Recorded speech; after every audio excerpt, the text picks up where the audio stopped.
Hello guys! Magandang araw sa ating lahat. Ako po si Kuya Michael Lynn Batulete. Ay naku, gusto ko lang mag-video guys. Katapos ko lang mag-asikaso sa kusina. Ayan.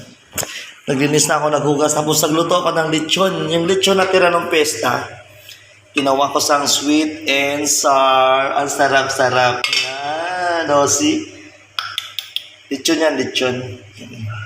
Tapos nakapagsaing na rin ako. Ay, tumutulog yung tubig. Ayan, nakapaghugas, malinis na dito. Hindi dumi konti, ganun talaga. Mamaya na ulit. So, pumasahe mamaya, alis ako. Banana.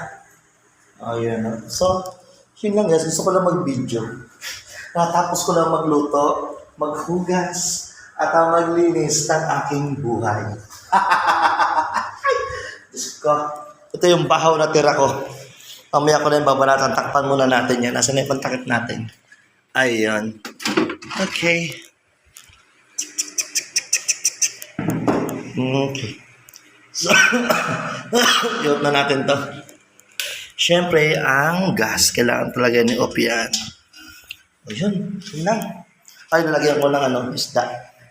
Higpitin na natin, guys. Kaya ko kayang kahapon. Ayan. Yan na. Nandito lang tayo, guys. Thank you so much for your watching. Don't forget to follow. Happy. Goodbyes. Bye.